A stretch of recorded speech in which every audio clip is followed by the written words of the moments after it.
Shalom, everybody. Shalom. I'm Akiva Gersh. Great to be here. Great to be part of this incredible and important festival. And I'm really happy to be sharing today about Jewish spiritual reasons to be vegan. I share teachings about Judaism and veganism, Judaism and animal welfare, Judaism and the environment.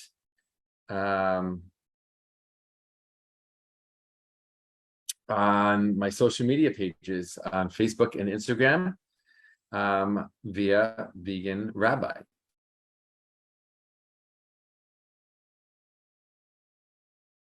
Hold on a second, just making sure people can hear me.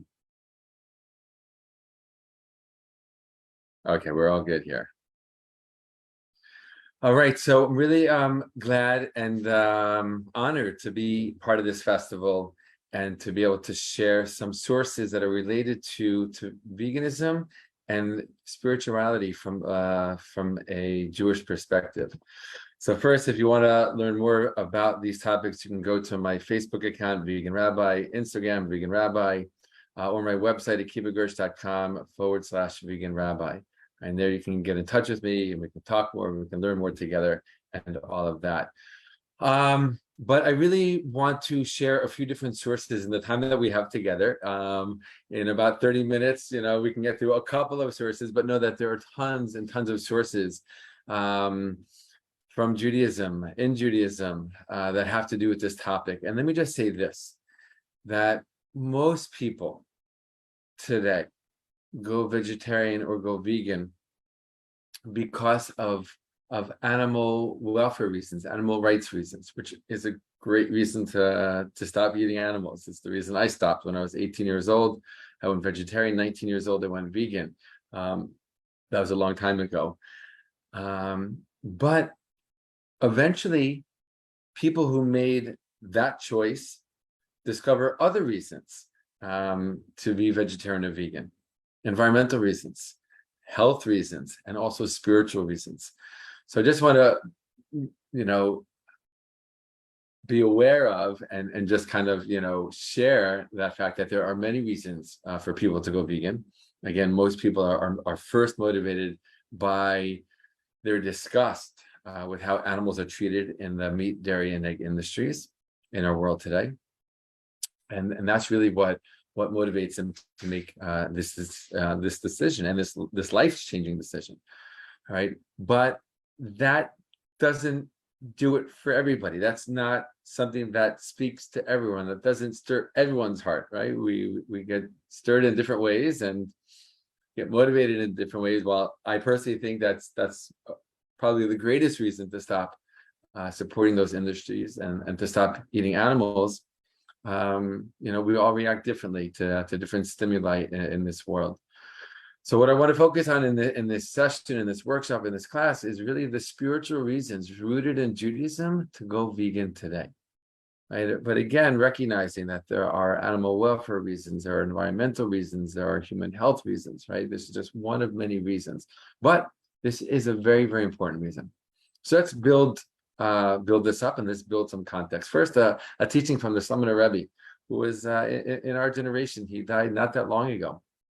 And in his Safar, in his book, Nitivot Shalom, which is this beautiful collection of his Chassidic insights into the weekly Torah portion, he says over and over again, so many times I encounter this phrase that he would say, and I kind of just paraphrase what he said, but he says it all the time. He says, Tzadikim, righteous people, become righteous primarily through the way that they eat. Right? Judaism has so much to say about how we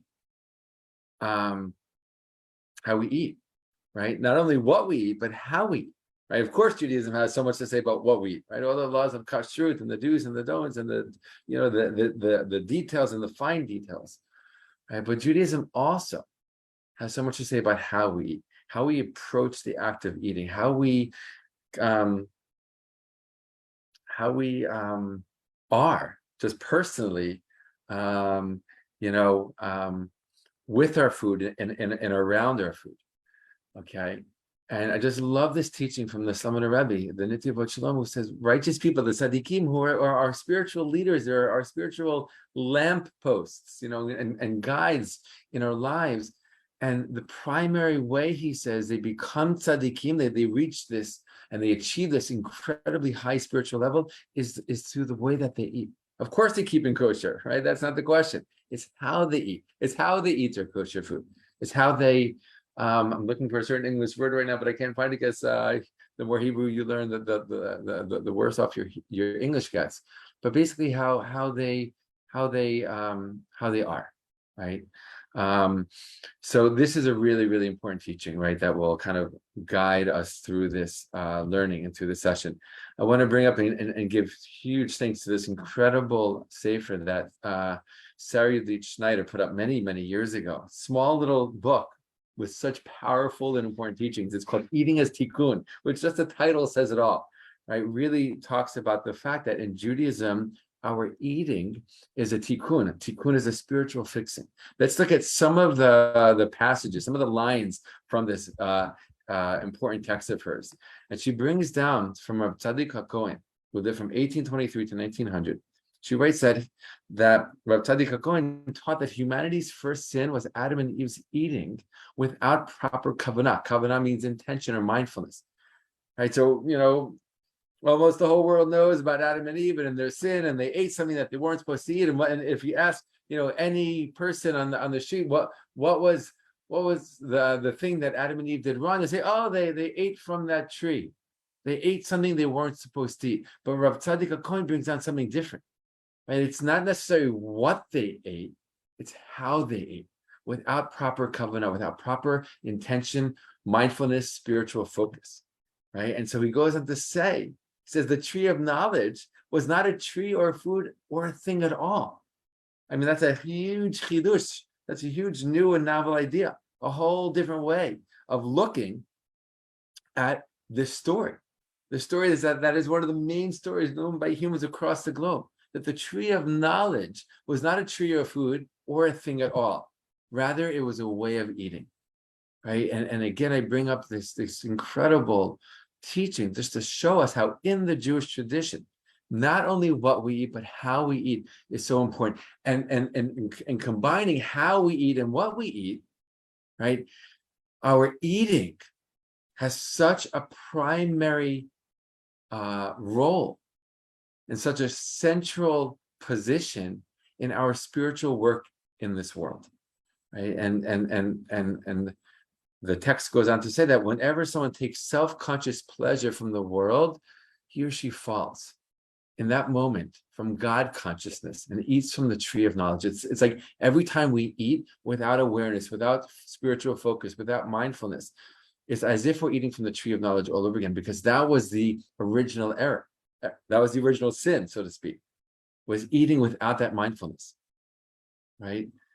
And it's such an important teaching in our world, right? And again, just really helps to build up this idea that in Judaism, we have this central tenet that one of the main ways we impact the world, including ourselves, is through our eating. And the main way that we fix the world, including ourselves, is through our eating, okay? So the text goes on to say, whenever we eat without proper kavanah, we repeat this original sin, which we just said. Right? So powerful. Right? And the primary fixing of human civilization, she writes, is to learn to eat in holiness. Wow. What a sentence, what a line, what an idea, what an important concept, what an important teaching to take into our lives. That the primary fixing of human civilization is to learn to eat in holiness. Right? We think we have to do this and that, and if I only can do that or this. Yes, so many things are so important. There's so many pieces to the puzzle, right? So many things that we need to do to fix this world, to fix ourselves, to elevate ourselves, to improve the world. But the primary fixing of all human civilization is to learn to eat in holiness. Because when we do, it's as if everything else then falls into place. Because eating is so central to who we are as humans, and how we eat says so much about ourselves and so much about how we perceive the world and how we relate with the world, how we act in the world. Okay, so keep all that in mind as we go forward in this learning. there's so many sources. I picked a few. I could have picked a few different ones. I could have picked 100 more. But in the time that we have together, I just picked a few different sources just to kind of build up this understanding of one, how important our eating is in our lives and in the world, but two, why there are so many spiritual reasons rooted in Jewish thought, Jewish belief, Jewish values, Jewish ethics and laws, right, to be vegan today. In the Safar Chassidim, which is a classical text, a mainstream text, right, he writes, all actions that a person causes pain to his fellow, he's punished. And we're right before Rosh Hashanah Yom Kippur. We should have beautiful, days of Rosh Hashanah Yom Kippur, and we should be cleansed, and we should come out, on the side of good judgment, right? But we know, especially around this time of the year, that we're thinking about, like, what did I do this year? What did I cause in the world? How did I treat people? Right? So he says, all actions that a person causes pain to his fellow, he's punished. God forbid. Right? But we know that there's consequences to our actions. Even if he causes unnecessary pain to an animal, he goes on to say, for example, he places upon it a weight that it cannot carry and it's unable to walk, or he hits it. In the future, he will have to answer for it, since not causing pain to animals is from the Torah. Right? Just be very, very strongly understood that there is a Torah commandment, a mitzvah min haTorah, right? Tzar b'alei chayim, not causing unnecessary pain and suffering to animals. Right? And causing pain and suffering to animals goes against the Torah. And as the Sefer Chassidim says, any pain or suffering that a person causes to an animal in his lifetime, he will have to answer for it in the future, at the end of his life. Powerful teaching to carry around with us in our lives. Let's go back to the beginning, my friends, right? Chapter 1, book of Genesis, Bereshit, verse 29, and we see this is the root, right, of veganism and Judaism. Right after creating the first humans, Adam and Eve, Adam and Chava, God said to them, see, I give you every seed-bearing plant that is upon all the earth, and every tree that is seed-bearing fruit, they shall be yours for food. The first diet that God gives to humanity, right? Diet 1.0 for humanity was completely plant-based. It says so right in the Torah, right, in black and white, very, very clearly. And even after Adam and Eve get kicked out of the Garden of Eden, they continue to live this way. In fact, all of humanity, according to the Torah, lived this way until after the flood in the generation of Noah, which is about 1,600 years later. That's powerful, right? So we see in Judaism, veganism is present, it's there, and it's right at the beginning of the story. Right? The first time God speaks to the human saying, this is what you're going to eat, is completely plant-based, right? But we know that eventually that diet changes, and we don't have the time to go into all the details of why and what were the reasons for it.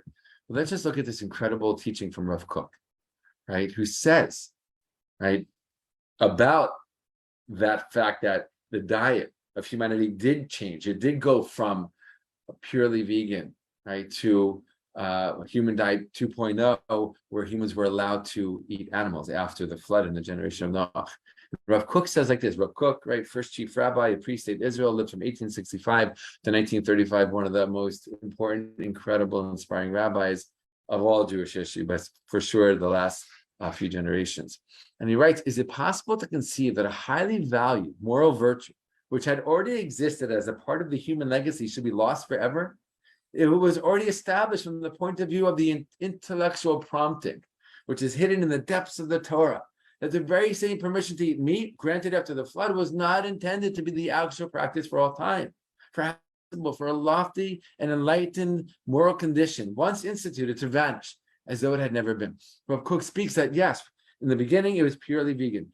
It got changed. But can we imagine, can we even fathom that original ideal way of being, of living, of eating will be lost forever? No. He says, in the future, we will return to that. We will realize that the ideal was the beginning. And part of our work in this world is to get back to that ideal and to eat again the way we ate in the beginning. Okay? He says a lot about animal welfare and and what we eat and eating animals. I'll just share a little bit more before we go on. He says, when humanity arrives at its goal of happiness and compassion and freedom, and complete freedom, when it reaches that high peak of wholeness, which is the pure knowledge of God and the sanctification of life, then human beings will recognize their relationship with all the animals, who are their companions in creation, and how they should properly be. And they will no longer be in need of extenuating concessions, meaning allowed to eat animals. Rather, they will walk the path of absolute good. As it says in the Tanakh, I will make a covenant for them with the beasts of the field, the birds of the air, and the creeping things of the ground. I will also banish bow, sword, and war from the land. Right, in Hosea.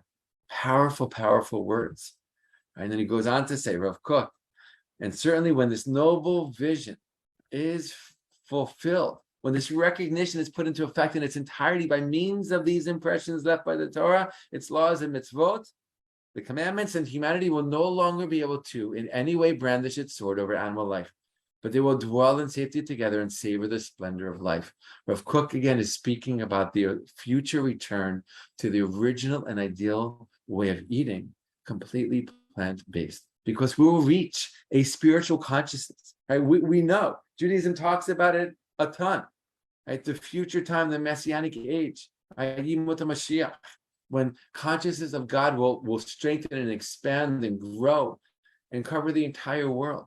And in that expanded consciousness, right, how could we fathom that we will take the life of another living being, a sentient being created by God, to sustain our own lives? Rav Kook says it's impossible.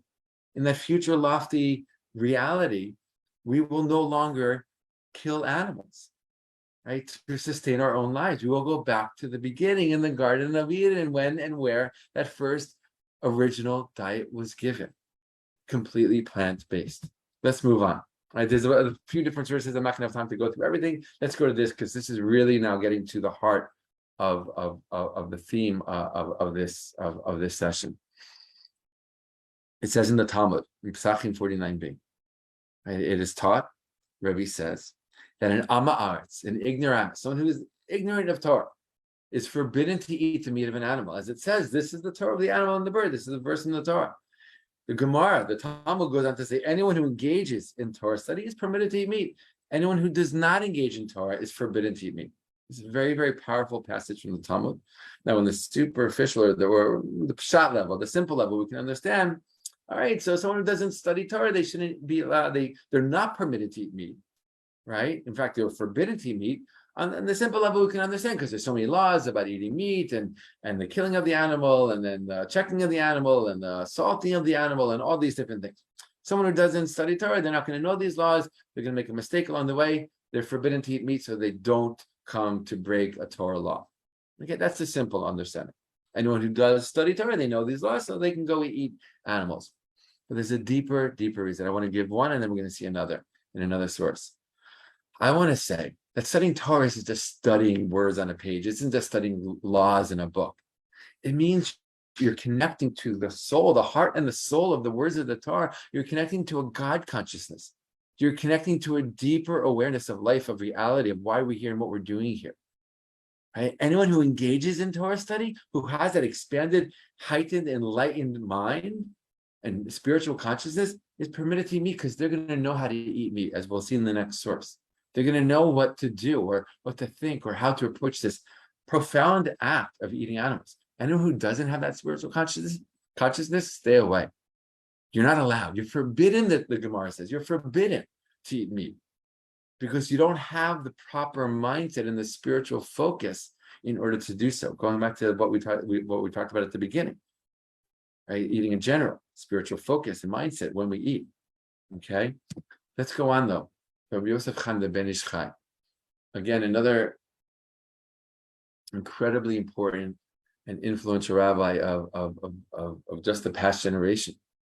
And he says in his Peirush, in his commentary on this piece of the Talmud, he says, our teacher, Rabbi Yitzchak Luria, the Ariel, right, the master of Kabbalah.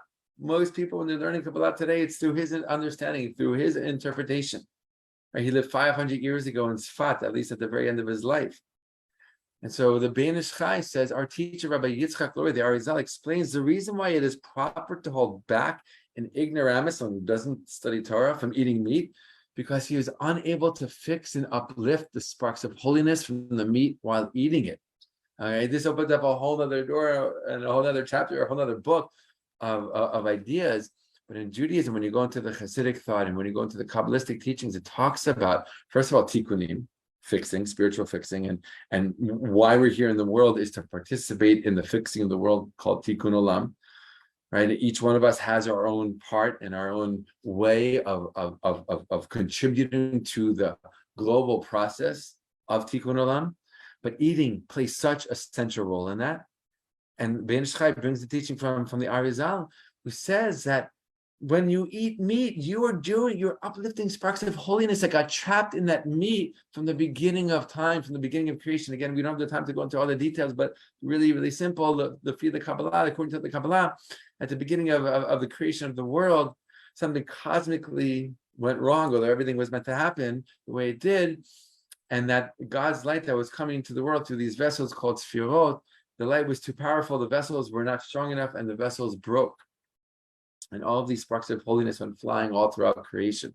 And our work, our job in this world, right, is to live our lives with righteousness, with spiritual consciousness and awareness in order to uplift those sparks, right? Whether we're talking to somebody, whether we're doing some kind of action in the world, or whether we are eating. And when we are eating, we have the ability to uplift, to keep, so to speak, find those sparks and uplift them, all right? But as we're going to see in the next source, eating meat, right, to uplift the sparks of holiness from meat is the hardest of all foods, right? Because the Ben Ish Chai says in his own book called the Ben Ish Chai, right, in the context of the story when the Israelites were complaining that they didn't have any meat, and God said, "Oh, you want meat? I'll give you meat." And God, basically overwhelmed them with meat. But before he did, when he told Moses that that's what his plan was to do, Moses seemed to be questioning God, like, where are you going to get so much meat for such a large nation in the middle of the desert? It seems impossible. So the Ben Ish Chai, right, is commenting on the fact that it seems like Moses was doubting God's ability to provide that amount of meat. But the Ben Ish Chai says, no, God forbid, Moses was not doubting God on anything. Rather, he was saying this. So this is his teaching, and he says like this: meat is only made permissible for eating through shchita, right, the kosher slaughter. Therefore, an ignorant person is not fit to eat meat, like we just learned. Since meat is in the secret of judgment, this again to Kabbalistic ideas, he is not able to sweeten it or fix it, to extract the holy sparks that were reincarnated into it, like we just said. When Moshe Rabbeinu, right, Moses, our teacher, saw that the Jews had sinned a great sin through lust, they were lusting for meat in the desert when they didn't need that meat. They had the manna, right? It says in other places that you don't eat meat ever.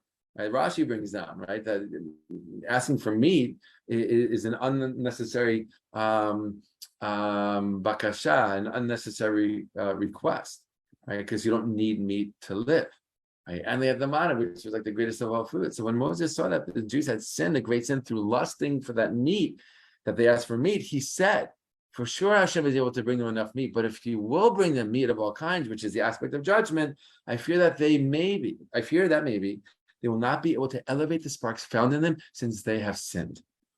Right? What was Moses worried about? Not that God would be able to provide so much meat for the nation. God could do anything. But he saw the nation and how they lusted and the sin in doing so. And therefore, they were not on the spiritual level to eat that meat properly and elevate the sparks found in them. All right? Hold all of that, okay?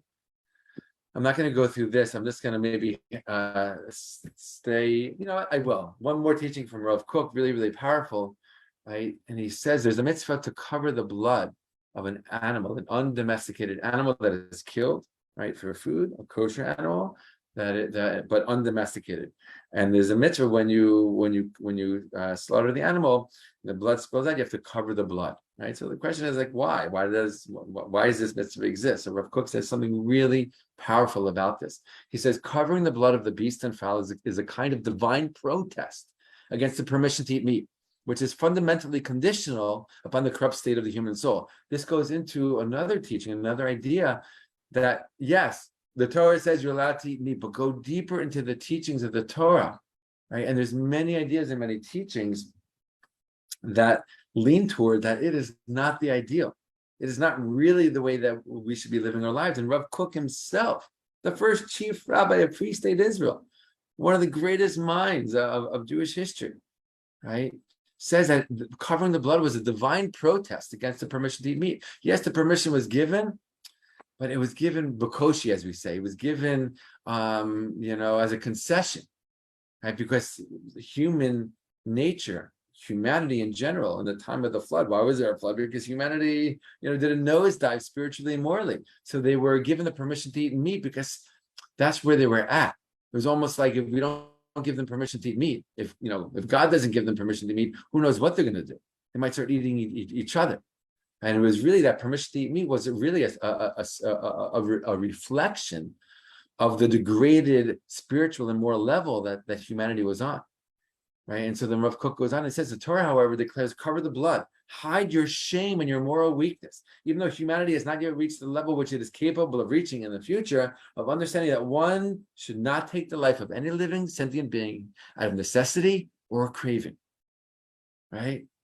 Even out of necessity, whatever that is, and definitely not out of craving. Let's put all this together with the few minutes that we have left and say the following. Right?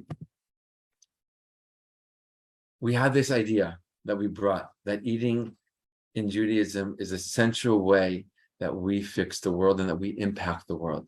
And we brought down the teaching that says, right, that somebody needs to be on the spiritual level to eat animals, right? They have to have heightened consciousness and awareness and spiritual focus and intention and mindfulness when they're eating animals. So I want to ask you, if you do eat animals, when's the last time you sat there eating a burger or a hot dog or ribs or chicken or whatever and made it into a meditation? Really focus on what's going on. Really focus on the spiritual work that you're doing while you're eating meat, right? If you don't eat animals, when's the last time you saw someone who does eat animals do that? Probably never, right?